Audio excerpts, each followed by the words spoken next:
for the audio, or you can even watch back. Giving players all the props, or put them on blast. We don't give no hot takes, only talk facts. We're giving all our devotion, riding high on this wave of emotion. Going all out, yeah, cause this is our time. No, ain't no stopping us till we reach the finish line. All in, we came here to win. We're gonna give everything. S-I-C-K on the run. S-I-C-K, sick, sick. On fire, we're ready to fight. We'll bring the house down tonight. S-I-C-K on the run. S-I-C-K, sick, sick.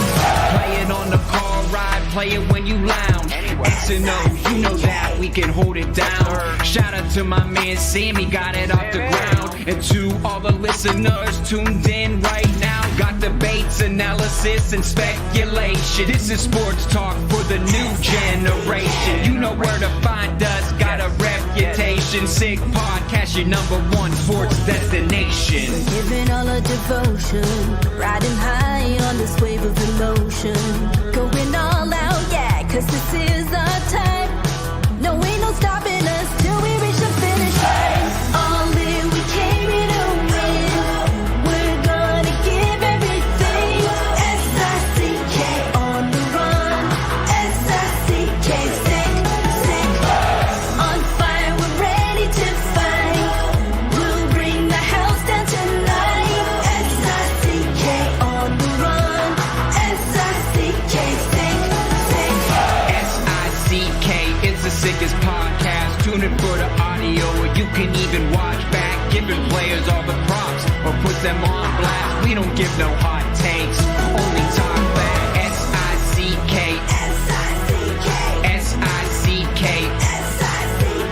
S-I-C-K, S-I-C-K, S-I-C-K, S-I-C-K. all in, we came here to win. We're gonna give everything. S-I-C-K on the run. S-I-C-K, sick, sick. S-I-C-K, it's the sickest podcast. Tune in for the audio, or you can even watch back. Giving players all the props, or put them on blast. We don't give no hot takes, only talk facts. We're giving all our devotion, riding high on this wave of emotion. Going all out, yeah, cause this is our time. No, ain't no stopping us till we reach the finish line. All in, we came here to win. We're gonna give everything. S-I-C-K on the run. S-I-C-K, sick, sick. On fire, we're ready to fight. We'll bring the house down tonight. S-I-C-K on the run. S-I-C-K, sick, sick.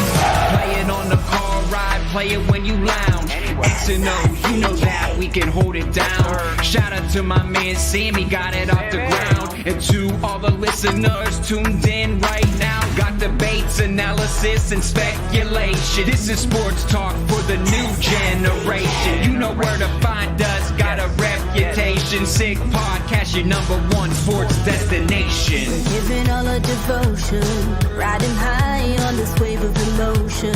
Going all out, yeah, cause this is our time. No, ain't no stopping us till we reach the finish line. All in, we came here to win. We're gonna give everything. S-I-C-K on the run. S-I-C-K, sick, sick. On fire, we're ready to fight. We'll bring the house down tonight. S-I-C-K on the run. S-I-C-K, sick, sick. S-I-C-K, it's the sickest podcast. Tune in for the audio, or you can even watch back. Giving players all the props, or put them on blast. We don't give no hot takes, only talk back. S-I-C-K, S-I-C-K, S-I-C-K, S-I-C-K, S-I-C-K. S-I-C-K. Turn up your volume. Because you're about to listen to The Sick Podcast. With Tony Marinaro. 55 seconds left in the penalty, a minute and 27 seconds left in regulation time. Boston 4, Montreal 3. Lafleur coming out rather gingerly on the right side. He gives it into Lemaire, back to Lafleur. The sickest Montreal Canadiens podcast. You're in the spot! Sports entertainment like no other. Rejoint, on lui fait perdre la rondelle, une passe devant. Et c'est le dégagement et ce sera la victoire des Canadiens. Coupe Stanley pour les Canadiens. Le 23e de l'histoire. You found the dogs! John, you found the dogs! He found the dogs! And all together, they worked a young team to the top. And now, a 24th Stanley Cup banner will hang from the rafters of the famous Forum in Montreal.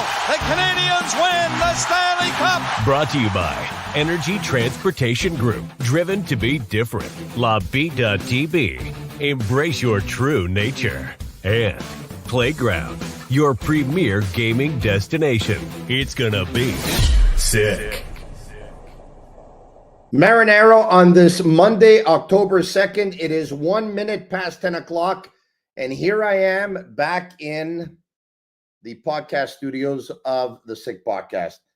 It was nice being 1 week in Florida and taking some time off, watching some hockey games, watching some soccer games, bringing you the Sick Podcast a couple of times while I was down there talking Habs, bringing you the Sick Podcast CF Montreal talk a couple of times while I was down there talking CF Montreal, of course. But I am back home and got home late last night, early this morning, and happy to be back. I want to thank everyone over at the Ocean Sky Hotel and Resort for the tremendous hospitality that I received while I was down there. And once again, in case you missed it, it is on the Galt Ocean Drive, the very famous Galt Ocean Drive in South Florida in Fort Lauderdale. And basically, you are on the beach with all the amenities, terrific customer service. Really, really love that place. And it's part of the Titan group of hotels and real estate. And you have to stay there. And listen, it belongs to Montrealers. It belongs to Jack Sofer and Mike Uval. And it's a great, great spot. The location is just absolutely prime. Speaking of prime, the Montreal Canadiens didn't look prime at one point in this hockey game when they were down by a score of 3-1. And they didn't look prime when they were down by a score of 4-2, but they definitely looked prime in coming back 4-3, 4-4, and winning it in overtime. What a hockey game it was for a preseason game. And I know a lot of people usually aren't crazy about preseason games, but this one was a good one. And this Sick Podcast will be a good one as well. I promise you that. It's brought to you in part by Energy Transportation Group, a leading full-service logistics provider serving all of North America, driven to be different. Also brought to you in part by Playground. Over 600 machines, poker tournaments, and playground casino games. Daily promotions, unmatched customer service. Why go anywhere else? Located just over the Mercier Bridge, only minutes from downtown Montreal. And brewed in Quebec, a winner of a dozen international awards. La Bittt at Tibi offers quality microbrewery beers made with premium ingredients for everyone's taste. La Bittt at Tibi, embrace your true nature. We will touch base with Eric Engels, Sportsnet and sportsnet.ca in about a minute or two. I think that Sammy and Agnello have sent him the link. We're waiting for him to log on, and I know that he had a chance to watch this game for sure. Eric was a collaborator all of last season on Monday nights and only took a couple of Monday nights off from the podcast when the Montreal Canadiens were playing, and he had to absolutely cover the game. He is not in Toronto, or was not in Toronto for this one. He was home in Montreal. I know he was watching. I see him here. He is here. Eric Engels, what's going on? E mosi tu mo now again with the volume. Look at it. Guarda tu. Ma guarda tu. Guarda. Guarda qua. Passando Antonio. Ma è possibile? He will join us in just a second. Actually, you know what? I feel like there's something missing, and I'm you know what? I know what it is. I'm looking at my hair; it's all over the place. It's my spray bottle. My spray bottle's missing. Eric will join us momentarily, but before he does, I can tell you that the lines for tonight's hockey game was Suzuki in between Anderson on his right and Caulfield on his left. Doc had Slavkovsky on his right and RHP on his left. Monahan was at center with Gallagher on his right and Tanner Pearson on his left. And Evans was on a fourth line with Yolonen on his right and Emil Heineman on his left. On defense, Norlinder, Savard, Jacki, Kovacevic, Harris, and Logan Mailloux in goal. It was Jake Allen.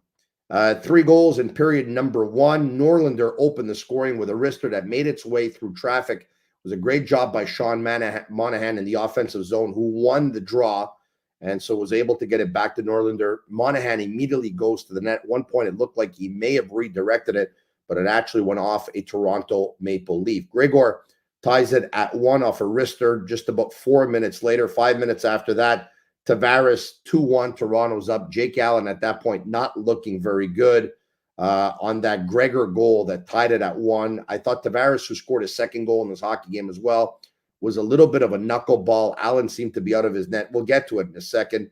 Ty Domi on this one. It was a bang-bang play with Nylander in period number 2. There's nothing that Jake Allen could have done on this one. Puts Toronto up by a score of 3-1. But this was a very big goal in the hockey game. The goal by Kirby Dach, shorthanded, and Tanner Pearson does a good job of getting the puck in deep. He goes to the bench.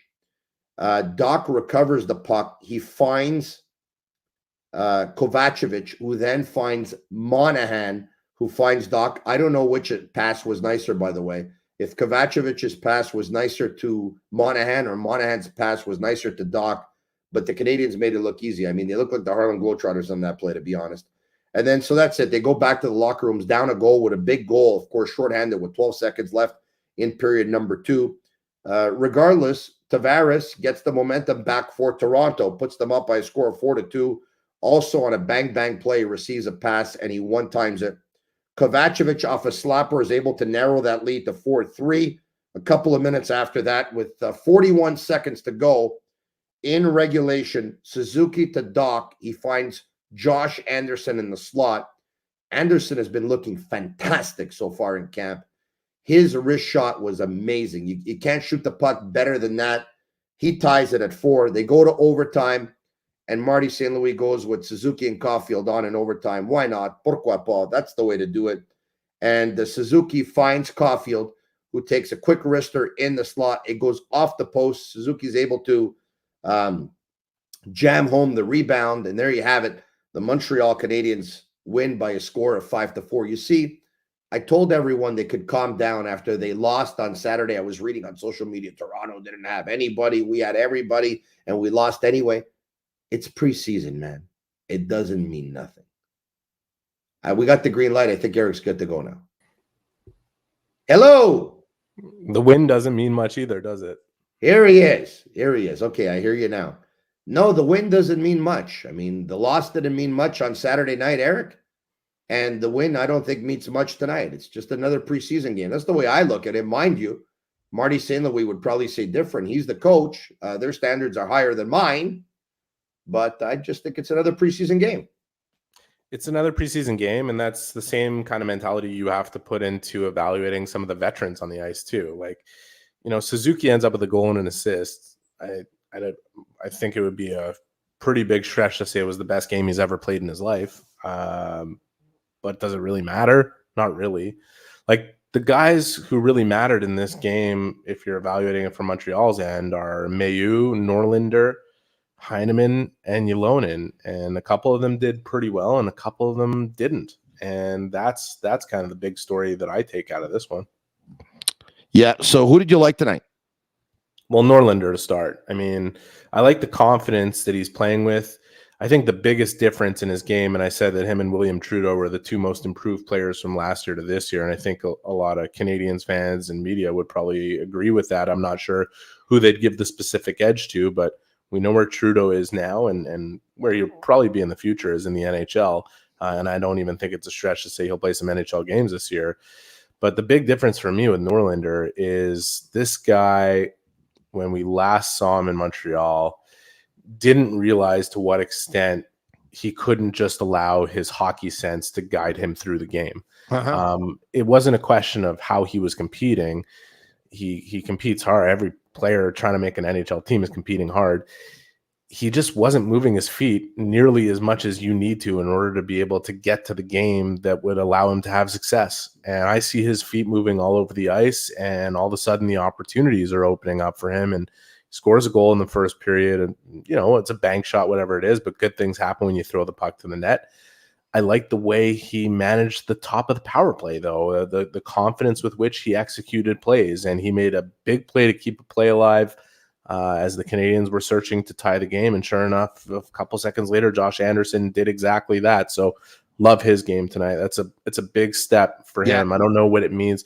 There will be people who say like immediately, okay, he's got to be on the roster. Like, take it down a notch. Let's see what happens the next time he gets out. There's got to be some consistency from game to game and practice to practice, but he looks so much better than he did a year ago, and we know what kind of offensive ability he has. And there was some doubt as to whether or not he was going to be back, but he's there. And I will tell you this, okay? Obviously, nobody's perfect. Everyone's got areas of their game they're going to work on. I like Norlinder's game when he has the puck and when his team has the puck. It's when his team doesn't have the puck. When he's defending, I think the communication could be a little bit improved with his defense partner, maybe using his stick a little bit better in regards to intercepting some plays or stopping some plays, stopping some actions, maybe moving a forward from in front of the net. I think he needs a little bit of help in that regard. But with the puck on his stick, on the power play, in offensive transition, very comfortable. Very comfortable. Yeah. And that improvement that we're talking about defensively, and we kind of made the same point about Mayo last time we spoke, it comes with repetition at this level. Like, it will always be the downside to Norlinder's game on the defensive end, right? Can he get better at it? Will he become more of a physical? Will he grow into his body and get a little stronger as he moves along? Yes. Will he get better at defending as he goes through the repetition of defending NHL hockey players? Of course he will. He's a hockey player. He's a good hockey player. So we'll see. Like 1 year in Laval that this kid spent last season was enormous for his development. You're looking at a very different player. You're looking at a player that looks a lot more like the one who showed all the promise before he came over from Sweden. And all of a sudden, I love where you're going with this, and you're going to find out why in a second. Okay. Like you just need that repetition. Marty always says it. You need those reps, and those can't be replicated at other levels of hockey. And I think Norlinder has room to grow into his game. Perfect. So that offensive game, so that his offensive game isn't canceled out on the defensive end. Let's put it that way. Perfect. Now, he went from Sweden, like you said, to the American Hockey League. He went from a bigger ice rink to a North American size, smaller ice rink, which is the equivalent to the ice rink that you're playing at in the National Hockey League. When I see what the last year did for Norlinder in Laval, and I had this opinion, and maybe my opinion will change, but I still think it would have been a better spot for David Reinbacher. I think that's fine, but at the end of the day, what's Norlinder's age? He's older than Reinbacher. I know that. I'm just saying, it's not just that he had a year in Laval last year and adapted to the North American ice. It's experience, yes. He has a year more under his belt. And for people who are excited about Reinbacher, and they should be, based on what he showed, by the way, this kid his hockey sense is fantastic. His ability to read the play is really good. And physically, he's starting in a better place than Norlinder did when he was drafted. But at the same time, like, the trajectory is he spends this year in Cloton. He comes next year and spends the year in Laval. And then he emerges as a player who's prepared to be a regular NHL defenseman day in, day out, without some of the growing pains he might experience if he were here earlier. He's in a great situation where he is in Switzerland. I get the argument to bring him to Laval right away. Yeah, but I just don't see the rush when he's going to be playing 25 minutes against men in Switzerland, which is an excellent hockey league. So I'll tell you this. It's funny because the Canadians gave up 4 goals in tonight's hockey game, but yet I really, really liked 4 of their defensemen, like a lot. So I liked Norlinder, and we started with Norlinder. But you know what? I liked Kovacevic even more. I thought Kovacevic was fantastic tonight. Fantastic. I mean, first of all, offensively speaking, which is not his game, he scores the goal, which narrows the lead to 4-3. And he had started he picked up the assist on the Doc goal, which had narrowed the lead to 3-2. So he's in on a goal and an assist. That's the first thing. The other thing is I really like the defense pairing of Jordan Harris and Logan Mailloux. And I know a lot of people, and we've talked about it right here on the Sick Podcast, We're talking about at one point it's going to be a numbers game here on defense. And it's not that Jordan Harris is not good. He's very good. But because of the numbers game and because of, what others bring, or he might end up being the man out. Tonight, I thought Jordan Harris was the most poised defenseman in the game. I thought he was really when you good. say the man out, you mean the man who's eventually dangled to make room for other people, or the man who's pulled out of the lineup? Yeah, who might be expendable going forward. Yeah. Look, we talked about this. It kind of became a clip and people came after me. So, what do you mean trade Jordan Harris? I'm not suggesting the Canadians should just trade Jordan Harris. Well, they're going to have to trade somebody at one point. It's a value proposition. If a player is more valuable to your team than he is on the market, you keep the player. But inevitably, as Lane Hudson comes in, as some of the young defensemen mature and grow into NHL roles with the Canadians, you look at where you have kind of an abundance. We saw this happen with Romanov, and a lot of people would have never expected to see him go when he did. He was emerging as a guy who was going to be a bona fide top 4 defenseman in the NHL, and he will absolutely be that. If not in New York this season, then, as he moves forward with his career, he's just got that strength. But the Canadians had a number of players like Gooley, like Jackby, and even like Harris coming up that made him a piece that they could dangle to get Kirby Dach. You know why? Why? Because Romanov's X factor was less of an X factor than the other defensemen they had. At the end of the day, what was his X factor? The timing of his hits and the art of hitting, right? His ability to take the man out with a hit was his X factor. But now look at all the other X factors. Look at all the other X factors. You can be an offensive defenseman. You can be a great defensive defenseman. You can be a great transition defenseman. You can be a great puck carrier. You can be a great shutdown defenseman. So, that's the reason why. By the way, Jack says, Tony, please learn how to pronounce Kovacevic's name. By the way, I'm pronouncing it correctly. That's number one. Number two, there are a lot of people who got back to me and told me that I was pronouncing it correctly. It's just that in North America, people still call Dino Ciccarelli Cicarelli. Well, his name was Ciccarelli, but they call it Cicarelli because they Americanized it, and it's easier. And by the way, his name was Cirella, but they called him Sorella. All right. And so Jonathan's last name is Kovacevic. I'll be calling him Kovacevic, but that's you're right. That is the way his name is supposed to be pronounced, just like David Reinbacher's name is supposed to be David Reinbacher. That's absolutely right. So, but David Reinbacher is going with the North American pronunciation. We asked him, and I'm sure that clip got out on social media, how he wants his name pronounced, and correct. I think he just wants it pronounced in the way that he feels everybody will be able to pronounce it. Yeah. So I'm saying it correctly. All right. So Jax, listen. Here's the deal. Obviously, you got nothing better to do than to pick on me tonight. So what I suggest is you go look in your fridge and you get yourself a carton of eggs. Grab an egg from the carton. If you don't have any, make your way to the grocery store tomorrow and make sure you buy eggs. Instead of frying it, instead of cooking it, why don't you suck on it? All right, okay. So now we got that out of the way. So I really like the defenseman tonight. Are you at all concerned? Are you at all concerned with Jake Allen? Because a lot of people, you like that one, eh? A lot of people are talking about Caden Primeau. My buddy, Alain Chantelois, Le Baron, the Baron, went on JC's show the other night on TVA Sports and said, Primeau, he's got to, you know what? It's got to happen somewhere else, another city, another team, and he's not getting better. I want to say something, and I said it tonight before the game. Not that I put a lot of bearing in preseason, but because we're here to talk about and analyze it, don't you think out of Primeau, Montembeault, and Allen, Primeau has been the least bad of the three?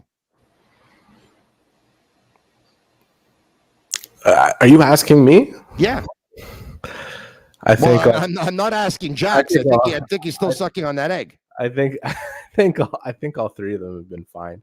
Jake Allen let in a terrible goal to start this game tonight. The way he rebounded was excellent. And if you're worried about the Tavares goal that went in, he was in position to make a wild save and got beat by a changeup. Like that just happens. That also happened after Jake Evans's line got stuck on the ice for 2 minutes, sucking wind in their own zone. I mean, look, these three goaltenders, I don't see a great deal of separation between the three of them. I think Montembeault is better than the other two. I think Primeau still has a potential future in the NHL. And right now, the way I see it, Aiden Hill wasn't much better than Primeau at the same age, by the way. I looked up the stats today. Neither was Sam Montembeault. Like, neither was Alex Lyon. I mean, you can go through a bunch of different goalies who just it took until 26, 27. Jake Allen before these guys, like when he really came into his own, it was later. I'm not saying that it's guaranteed to happen, and I'm not saying that it's an ideal scenario either. But the more I think about it, the more likely I believe it is the Canadiens will start this season with three goaltenders on their roster. I think so. There's a couple reasons why. The first is obviously Primeau's contract situation and the waiver situation. But the other is that they play one game in Toronto, and the rest of their schedule until the 30th of October is being spent in Montreal. Yeah. They don't need to carry an extra defenseman, or if they choose not to carry an extra forward, which would surprise me given the numbers game up there, then they can go down that route also. What they aren't likely to do, even if Primeau's contract would somewhat make it prohibitive to have him claimed on waivers, I don't think that's a risk they necessarily want to take. Because even if he's getting $800,000, whether he plays in the American Hockey League or the NHL this year, and next year it's $1.1 million as a salary. Yeah. I think if he hit waivers, there is a chance that a team would take him, and I think they'll buy themselves some time and see how that situation gets resolved. And I'll tell you, it's worth buying themselves that time, because I don't see another goaltender in the organization right now who could step up and fill in from an NHL perspective if somebody gets hurt. And you buy yourself that time at the beginning of the season in case over the next few weeks someone does get hurt. Because mind you, I don't think it's the end of the world, Eric. Even if somebody gets hurt, I mean, this team's not a cup contender. But you brought up, but you don't want to not have that. You don't want to have such a great amount of instability at that position. You brought up Aiden Hill a couple minutes ago. Yeah. Great point, by the way. Fantastic point. Great point. The seventh goalie to play for Vegas last year. Like, you have to be careful about just giving NHL caliber goaltenders away, whether or not the fan base in general thinks Primeau is an NHL caliber goaltender. I think he has the ability to play at this level, and he hasn't had a lot of support when he has played at this level, but I wouldn't just give him up for free. You know what? I wouldn't either, and I'm all for a ménage à trois. I always have been, and I always will be. You're on tonight, eh? Yeah, very good. I feel good. I feel, you know what? That's what a vacation does. You come back and you're feeling really strong. There's only one thing that's missing. Hold on a second. The spray bottle. Yeah. I think you were good without it, man. I think maybe it might be the reason you're so on fire. Your hair is perfectly placed. It's not, the water is not seeping into your brain. It's going well. All right, here we go. I'm back. Thought you were about to go get some eggs. I'm back. No, I don't have any eggs because I ate them. So I'm feeling very, very good. What do you think of my pantaloons today? You gotta get your protein in, bro. What do you think of the pantaloons? I didn't see them. Oh, yeah, those are lovely. I especially like them when you wear them up there. That's a good look for you. You're about to go viral, I think, with what you got going on right now. Oh, my God, Tony. This is Tony, you are unapologetically you. Never change. This is not all men can do this, Eric, but I'm very comfortable with my sexuality. All right, okay. Now I'm all rattled, but yeah, this water does a lot of good. All right, okay. Ants sent a message on YouTube Live, and he said, are they going to miss Primeau if he gets picked up? I don't think so. Here's the deal, and I think you said it, and I'm going to say it another way, okay? Well, I think they will. Why would you have to lose him if you don't have to. You understand what I'm saying? You don't have to lose him. Like you said, there's a scenario in place where you can keep him here. You don't have to put him on waivers. And for everyone who says, he's not going to pan out to be, they say it takes goalies longer than it takes players at other positions. And there are so many examples that you just talked about of goalies who at Primeau's age were not more advanced. He's a big goalie in an era of big goalies. He's got the bloodline. You know, he's shown that he can play some good games. Yes, he's missing some consistency. Yes, this year could be the moment of truth for him. But why risk losing him if you don't have to? The whole deal about the whole rebuild. You kick the can down the road. You're going to suffer injuries. But the whole deal about the whole rebuild is either keeping your prospects or adding as much prospects to your prospect pool and just, you know, having depth. And people just want to give players away for the sake of, you want to know who wants to give them away? Get ready for this. Now I told you I'm really on tonight. The French media wants to give them away. You want to know why? Why have another guy there? Let Montembeault breathe a little easier. Hey, Montembeault right now is the number one goalie on this team. You said it. I'll say it. Yes. But like you also said, Montembeault a couple of years ago was Caden Primeau. And in a couple of years from now, Caden Primeau might end up being Montembeault. So I'm not ready to let him go yet. I'm no longer the president of the fan club. I used to be. I stepped down, but I'm not giving up on this goalie, not just yet. There's a lot of people that I speak to in hockey who aren't giving up on him either. They believe that he has a lot of talent, and from a attitude and professional level, like Caden Primeau, he cares a ton about what he's doing, and he is trying very hard to make it to that next level. And it's been 3 years that we haven't seen the Canadians play a good game in front of him, preseason or otherwise. I'm not saying he's been great in certain situations. Obviously, he's been below average in some games that he's played for the Canadians. But I'd like to see what he could do with a team on a bit of a roll, and he steps in there. Like, it would be interesting. Anyways, like, I bottom line is you got to manage your assets properly. Yeah. Which brings us kind of to another guy on this roster right now. Yes. Yeah, who are we going with now? Who are we talking about? Well, another guy who could potentially be exposed to waivers and lost for nothing. And that's Jesse Alonen. And I don't know. I haven't seen anything in this camp that would suggest to me that he's on his way to stealing a spot from someone here. I didn't see anything from Heineman either, by the way, and I was high on him going into camp. No. But for me, Heineman and Alonen, that's a missed opportunity, man. Like, opportunities don't happen every day. It's not over yet, but so far it's looking that way because and I loved what Heineman brought on Saturday. Like, he shot out of the gate. He was skating at 100 miles an hour, hitting everything in sight. Like, it kind of, when you're a player in this position and the door is open for you to make management make a very difficult decision on a guy who's older, like Yoel Armia, that, like, I know maybe some people think that Yoel Armia was guaranteed his job and this and that. If management saw one of those two players step up to the point where they were undeniable, then they'd make that hard decision. You know, I think back to Guillaume Latendresse. I understand how Guillaume Latendresse's career ended, but I remember him at 19 years old at Canadiens camp. He played his way onto the team, scoring goals and smoking every player in his path. Like, he would not be denied. And I saw finally a hint of that on Saturday night from Heineman, and he wasn't able to do the same thing tonight on a line with Evans and Alonen. That unfortunately was really just, it wasn't a good line tonight. I'll tell you a Latendresse story in just a second. Not before I put Pierre Lalonde in his place as well, who's mad at me because I told Jax to go suck an egg, and he said I lacked class.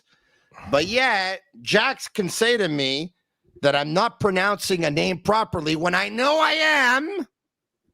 All right, let's get off of it. And tell me your Latin dress story. I want to hear it. Pierre Lalonde just told me that I have to apologize. So you know what I did? I told Daniello and Sammy to block Pierre Lalonde for the rest of his life. Lifetime suspension for Pierre Lalonde. I'm not going to be dictated. So I went to watch a game when the whole Crosby hype was going on in Rimouski, obviously. So I was looking for the nearest city so I can go watch Sidney Crosby play a game. Back in the day, Guy Boucher was coaching in Rimouski, and I knew Guy pretty well too. We had a chance to see him tonight, of course, behind the bench of the Toronto Maple Leafs, in charge of their power play, which is looking pretty good. And so I went to watch a game, Rimouski versus Drummondville, and I went there. We're a bus full of people. I was working at the radio station at the time, and everyone is like, pretty excited about Crosby. That night, Drummondville beat Rimouski, and the best player on the ice, and it wasn't even close, was Guillaume Latendresse. And I was like, oh my God. Now, Guillaume was a really good hockey player back in junior. He also was a player who was playing, I think, in his last year of junior compared to Crosby, who was playing in his first year of junior as a 16-year-old. That's a big difference there. But when Guillaume came up with the Montreal Canadiens, the fans really got into it, right? I mean, Canadiens fans, if they fall in love with you right away, you remember Mike Ribero's first exhibition versus camp as well? They wanted him on the team. And, this is a fan base that starves for offensive talent. And if they see something from a player in preseason, they're going to want that player here right away. But I think what a lot of people have to realize, with all due respect to Guillaume, with all due respect to Mike Ribeiro, with all due respect to Alex Galchenyuk, with all due respect to Kotkaniemi, they always wanted young players here, is that preseason hockey is preseason hockey. Yes, it is. And a lot of the veterans, they're in cruise control. They don't want to get hurt. But the point stands. When you have a player that has the door open and he decides he's not walking through it, but literally diving headfirst through it, that's not a player you can ignore. And right now, with the opportunity that both these players have had, Heineman and Ylonen, the door has been wide open for them. And neither of them are doing, they're I wouldn't go as far to suggest that either of them are even walking through it. And Ylonen, he has excellent hands. He has a really good shot. He has an ability potentially to kill penalties effectively, and he can even be a threat on the power play with that shot that he has. The details in his game and his ability to fill a specific role where he would be slotted in this lineup right now, he just hasn't been able to show he can do that in this camp. I'm not saying he's not that player. He might be that player, but he's not doing it right now, and he's not doing himself any favors. And I'll tell you, I was talking about Caden Primeau and the potential of waivers and not wanting to lose him for nothing. I don't think there would be that much concern about putting Ylonen on waivers and losing him, because I don't think that he would get claimed given the logjam of players who end up on waivers. But B, unlike Pezzetta, who brings a kind of unique element that the Canadiens require if they don't want to, solely rely on Arbor Xhekaj to do the heavy lifting and the fighting and all that stuff, Ylonen brings a multitude of things, but doesn't do one thing so specifically well that the Canadiens would lose something if he got claimed, especially with some of the prospects we see that are coming up through the system, including Heineman, but also Joshua Roy and some other guys that are going to be in Laval this year, even a Brandon Gignac, who, if you put him on the fourth line, can use his speed and play a physical brand of hockey and potentially bring something more in that role than what this guy has shown so far. Heineman, the Canadiens, it's almost like they want him to take that next step and push and make the team, and they're giving him those opportunities, but there's got to be a consistency in that effort level, that hunger that we saw on Saturday night. There was nothing timid about his game on Saturday night. It wasn't the case on Monday in Toronto. You also have, a lot more forwards that are, chomping at the opportunity than you would have goalies at this point. So it would be easier. Having said that, Ylönen's got pretty nice size, got a pretty nice shot. I see tools there. There's no question he has tools. It's a question. There's no question. It's just he's having a hard time putting all those tools together at the same time. And that's what makes NHLers and sometimes what doesn't. Yeah, and you also have to be able to show that you can play a specific role. He's not going to be in the top 6 or even the top 9 of this lineup as it's healthy and constructed. So can you check? Can you take care of the details and take care of the puck and get the puck deep and make simple plays instead of trying to make plays that get blocked? And we haven't seen that since the beginning of camp. And I know the player has more to give. I know we saw signs of it last year where he showed very well with the Canadiens and given opportunity. It's not there right now. So if you think the Canadiens are better off with one of those two guys instead of Armia and Pizzetta starting on the fourth line with Jake Evans, I think you're mistaken. I don't think it's there right now. If that changes over the next 8 days, though, then we'll have something to talk about because camp's not over. Yeah. So earlier this evening, once again, I was on with GC and TVA Sports, and by the way, I started collaborating on Jean-Charles' television show last year, and they had me doing Monday, Tuesday, Wednesday, and Thursday night at 5:30 p.m.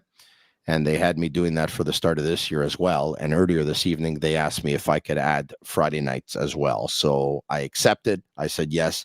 And now I'm going to be going 5 days a week on television. All right. So Monday to Friday at 5:30 p.m. Are you going to be driving that Vespa in the snow or what? You're going to be a real Montrealer? In the snow? No, I doubt it. Come on. It's already no in this. Look, I doubt it. I don't know. Some Maybe chains on those tires. Let's go. We'll see when we get there. All right. Okay. So anyway, just to say, he and I had a discussion tonight, and for him, the first 3 lines are already signed, sealed, and delivered. And I agreed with him. But we have different lines. So before I tell you his and I tell you mine, why don't you tell me yours? And then we'll see if yours matches either his or mine. Well, I'm it's going to sound like I'm hedging, but I'm not, because I actually believe that there's going to be a lot of interchanging parts in those top 9. I said the same thing. Like, I really think it's going to change from game to game. I said the same thing. I think Caulfield and Suzuki are going to start the season with Monahan. I think Josh Anderson, Kirby Dach, and Slavkovsky. Actually, now that I think about it. No, I think we could see Harvey Pinard with Dach and Slavkovsky, and we could see Newhook with Anderson. And see, that's what he said. And who am I missing here? Gallagher, Pearson. See, I don't know. I don't know, and honestly, I don't know if Marty has it written down in ink. Perfect. So this is what I said. I don't know. This is what I said to Jean-Charles. First of all, we both agreed that we saw Suzuki with Monahan on his right and Caulfield on his left. Jean-Charles saw Dach with Slavkovsky on his right and RHP on his left. And then he saw Newhook with Anderson on his right and Pearson on his left. I said this to Jean-Charles. So, Jean-Charles, I see Suzuki, Monahan, and Caulfield. But I see the second lines and the third lines interchanging. I see Dach at center, and I see Newhook at center. But I see Dach with Slavkovsky and Anderson at times. And at times I see Dach with Slav and RHP. And then at other times I see Newhook with Anderson and Gallagher. And at other times I'm going to see Newhook with Gallagher and RHP. So basically, I see RHP and Josh Anderson taking turns playing with Dach and Slavkovsky. I'm going to throw in a variable here, because honestly, it's just throwing in a variable. I think Alex Newhook I'm going to change my answer. I think Alex Newhook is going to start the season with Caulfield and Suzuki. Wow. And that was my original idea before camp started. And I think it's being confirmed in my head, and my answer could change 8 days from now. Well, you could be right, because Monahan looked really good at center tonight. But that's what kind of confirmed it to me. Like, he is so good at center, and as a third line center who at 5-on-5 will play a little bit less so they can preserve him a little bit more, and taking key faceoffs and taking some of the heat off Suzuki and Doc and taking some of the heat off Evans as well in the defensive zone. I like that guy, to me, almost needs to be in the middle. And I from what we saw of Newhook with Caulfield and Suzuki, the skill level between the three of them is really, really high. The big question about Newhook that I don't think a lot of Canadians fans had resolved in their minds before he came over here was like, how are the details in his game, and is there an edge to it, and can he play physical, and can he dig pucks out? And that has been the most impressive part of his camp for me. He has details in his game. All that time spent outside of the top six in Colorado and still remaining in their lineup forced him to inject some of those details that would enable him to play those roles. And I'll tell you something. Yes, he's not a physical threat like Anderson, and he doesn't have the size of Slavkovsky, but watching him track back on pucks and get pucks turned over through the neutral zone and going back in transition the other way, and his brain to be able to complete the skill of those two players and his skill. That in combination with seeing Monahan in the middle and what he can do there, I'm going to stick with that. I'm going to go with my original prediction that Newhook will be with Caulfield and Suzuki, and Monahan will be up the middle of the third line. So when I saw Monahan look as good as he did tonight at the center ice position, I was like, man, Marty St. Louis is going to be tempted to play this guy at center, because Monahan makes hockey look easy. These are my three lines. Tony, these are my three lines. I got Caulfield, Suzuki, and Newhook. I have Slavkovsky with Doc and Anderson. And I have Monahan with Gallagher and Harvey Pinard.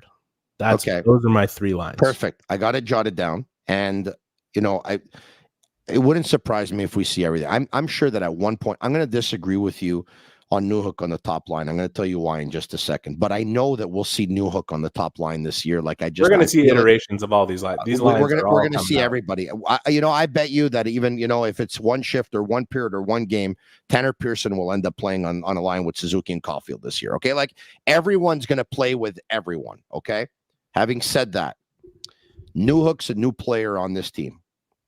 Have they been together enough during preseason for Marty St. Louis to start the season and say, okay, guys, you guys are playing together?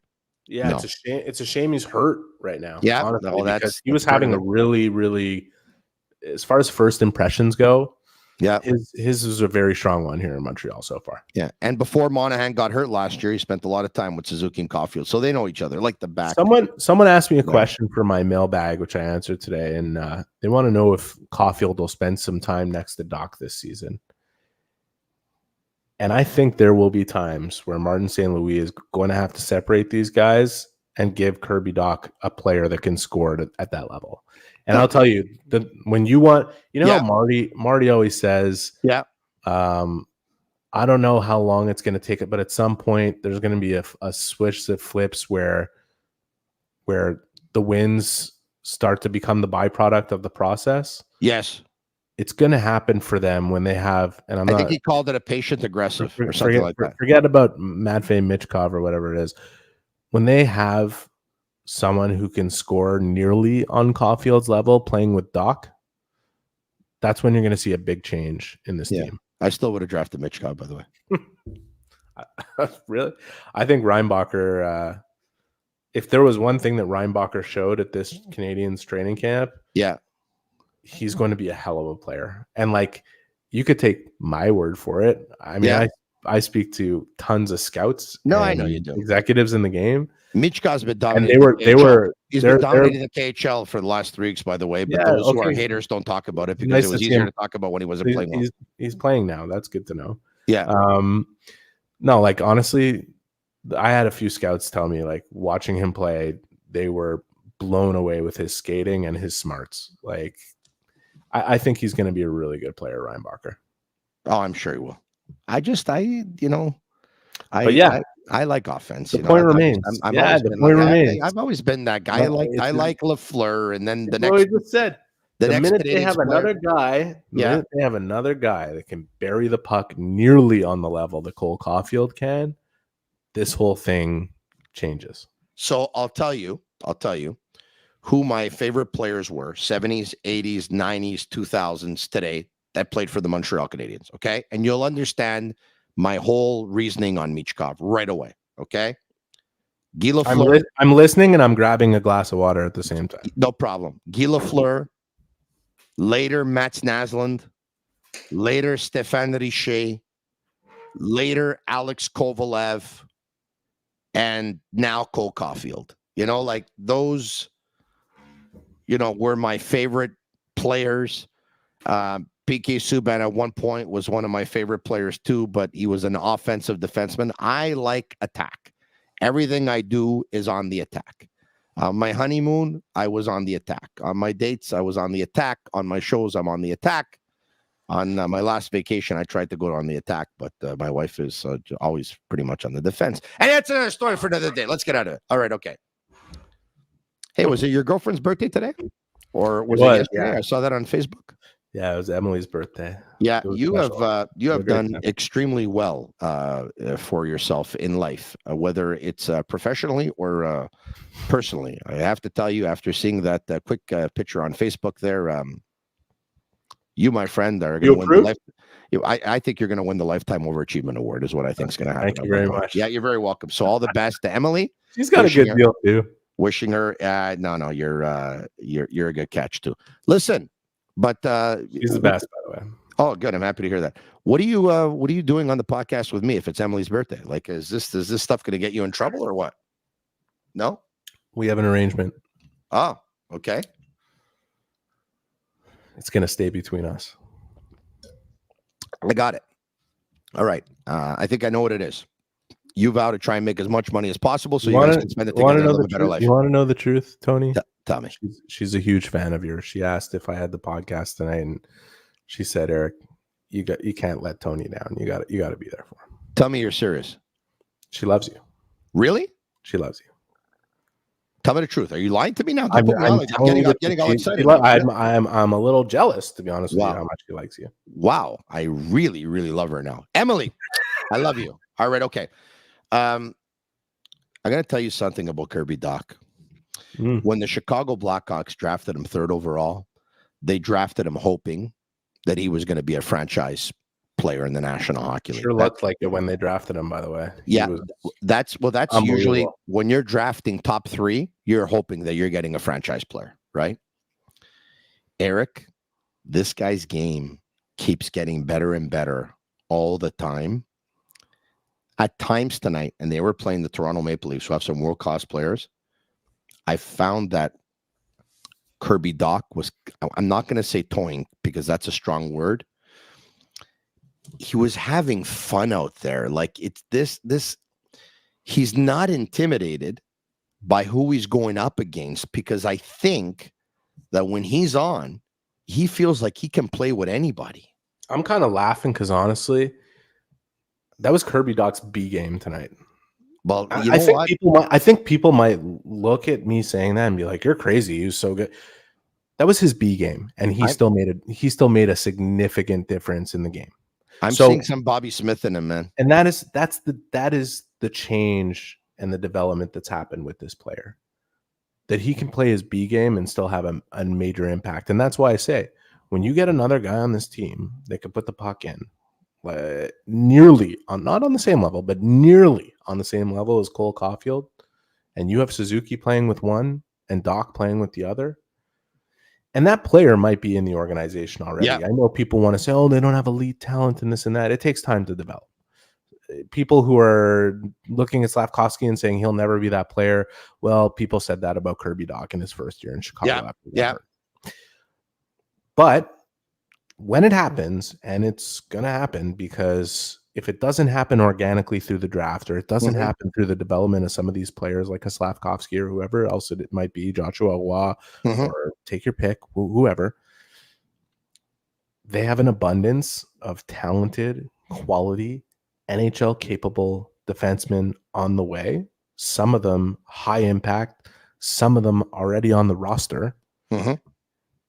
And that's what it's going to take to procure one of those players that makes the difference and flips this thing over. And it's going to happen because Doc is that good. He's that good. Somebody asked me if he'll score 70 points this year, and I tell you right now, without hesitation, does he have the ability to do that right now based on where he's at in his progression? Yes. Can he do it with the players he'll be playing with this year? I don't think so. Unless something changes and Caulfield is on his wing for the entire season, he's not going to hit that number. But that is not to say that he's not prepared to do that. He is ready to do that, and he's going to make whoever he plays with better this year. There's no question. All right. Okay. Is there something that we should be getting to that we didn't get to? Surprised that you haven't seen thus far a scrap with Jack Guy, Reeves in preseason. Canadians' next preseason game, by the way, is going to be Saturday night in Ottawa. It's going to be the 6th of 6th. It's going to be their last one. And then they will open up their season 9 days from now on Wednesday, October 11 in Toronto versus the Leafs before coming back home and playing host to Connor Bedard and the Chicago Blackhawks. Surprised you didn't see any tilts? Jack Guy, Reeves, anything like that? No? Happy we didn't, to be honest with you. At one point, somebody got hit. Yeah, Mayo. Mayo, that's right. Mayo got hit. And Anderson went out. Anderson went at Liljegren, and so did Mayo. Yeah. But there was no opportunity to drop the gloves there. Jack Guy ended up on the ice, or he was on the ice, and Reeves came on a little bit later in the shift. You talk about not really wanting to see Jack Guy chuck knuckles in a very meaningless kind of situation, and this takes the cake. I don't know how many fighting majors Ryan Reeves has through the preseason so far, but if it's 0, then he's a pretty smart guy. They're gonna, you know what? It's gonna happen on opening night of the season. It'll happen.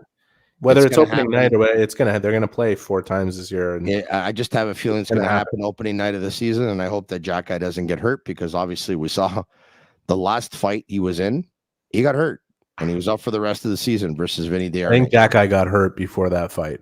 You're probably right. Okay, so now Mayu, and we'll probably end it here, or maybe 1 or 2 more points. But Mayu tonight, looked like the NHL isn't far away, man. There's so many elements of his game that make him look like an NHL player, which tells you one thing. Just looks like he belongs, Yeah, and maybe not right off the hop, and maybe there are elements of his game that need too much development for him to be starting in the NHL.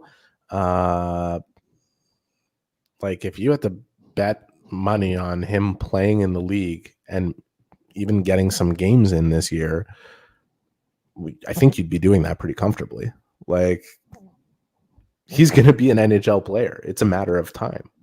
Give him as much time as he needs. Give him as much experience as he needs. Again, reps at this level will take him to another level. And the issues in his game are going to get better, but they're still always going to be there. And you're going to have to accept them for the other elements that he brings. Just like Norlinder, just like any young offensive defenseman, just like Lane Hudson will be faced with the same issue. And yes, his decision making is a lot better already at this juncture. But these players are always going to have defensive liability written on them, and that's something that you accept for what they bring at the other end of the ice, and hope that they improve it so that it's less of a liability and it doesn't cancel out what they do at the other end of the ice. When Logan Mayo gets to a point where what he does defensively doesn't cancel out what he does offensively, he's going to be an NHL player, and a really good one. He's not far, man. He's really. I mean, a few weeks ago, you were saying there's no chance he's playing here. No, I said there's no chance that he's going to start the season in Montreal. Okay. And I still don't think that he will. if I had to bet, I would bet. But you know what? If he would, it wouldn't be crazy. Like, I don't know if Arbor Jacki was a better defenseman than Logan Mailloux when Jacki made the Canadiens a year ago. I still don't think he will, but we'll see him this year. Like you said, when you said that, we'll see him this year at one point. I agreed with that. But I said there's no chance he starts because he's not ready. But at the end of the day, and I don't believe in skipping steps. And another big reason why I don't think he will is because he had missed like a year of hockey. Can I tell you where we should really end here? Because the real battles in camp going on right now are on this fourth line. And I got to say, based on what we saw tonight, Pearson? Everyone is obsessed with the top 9 and everyone disregards the fourth line. Fourth lines on hockey teams are very important in today's NHL. Well, Evans is going to center it and Pearson's going to be another winger on that line. Whatever it's going to be, it's got to be 10 times better than what we saw tonight. And I don't know if the Canadiens have there's got to be an identity to that line. And there's only one preseason game left to kind of start honing it and building it. Like, this could be an issue for this team because that line tonight was so badly outplayed. Yeah, but those guys aren't going to make it. By the fourth line of Toronto. Yeah, so Evans, Pearson, and Pizzetta. And when it's not, it's going to be Evans, Pearson, and Armia. Yeah. If you look at those combinations, I think you have more of an identity with Pearson and Pizzetta. I think you have a an actual grind line there. Yeah, not the grind line, but it'll be an energy line. But I think Pizzetta will be the 13th forward on the team, and I think he's going to alternate with. If that's the way we see it, and we agree based on what we've seen so far, that's the big story of this camp. The two guys had an unbelievable opportunity here to really push through. They got 8 days left to change that narrative because right now, this is what it's going to be. I think two guys will lose that spot in the next couple of years here or in the next year. Evans will end up losing a spot, I think. Maybe Doe and Beck, not this year, obviously. I mean, Armia's contract is it's killing the Canadiens. I'm not going to say anything about Brendan Gallagher right now because let's not end it on that note. But honestly, if they end up going with what I said, if it ends up being Monahan, Gallagher, and Harvey Pinard on a line together, I think you're going to see an effective line. I really do. Brendan's got to have more legs than what we've seen this far in preseason, though. Yep. How old is Brendan? He's 32. Yep. It's preseason. We'll give him the benefit of the doubt. I understand that. You're right. He's definitely going to have to show a lot better. We're giving Brendan a lot of benefits of the doubts over the last couple of years because he's Brendan. But Grant McCagg sent out a tweet the other night and he said, "I've defended Brendan Gallagher a lot, and I keep on saying I believe in him, but his camp it's been a little bit laborious." Couple ankle injuries last year definitely didn't help. No. But I'll stand by that. I think if you see a line of Gallagher, Harvey Pinard, and Monahan, I think that'll be an effective line. I think Harvey Pinard will be good for Brendan Gallagher because it's going to be some youthful enthusiasm and it will revitalize him. If you had to pick one guy, if you had to pick one guy who's going to be all over this lineup this year, like on every line, would Harvey Pinard not be that guy? Josh Anderson. Yeah, I think Harvey Pinard is going to be everywhere here. Think about it. Josh Anderson will play with Suzuki and Caulfield. Josh Anderson will play with Doc and Slavkovsky, or he'll play with Doc and Harvey Pinard. Josh Anderson will play with Newhook on a third line. If Newhook's not going to be on that line, it's going to be Monahan. Where you might get me is I don't think Josh Anderson's ever going to play a game on the fourth line, and Raphael Harvey Pinard will at one point. But I think Monahan too is going to be traveling up and down this lineup. Yeah. So but you know what? When you are a rebuilding team that's ready to turn the corner, but not there yet, you can do this stuff. You know what I mean? You don't have to, you don't have to have everyone with stable line mates and all that stuff. You're gonna sleep. You're gonna sleep well tonight. You were on fire tonight. I didn't get a lot of sleep today because I got to bed at around 2:00 in the morning, and I think I woke up at like 6:30 or whatever. But yeah, I'm gonna go to bed now, I think, or I might just hit the spa.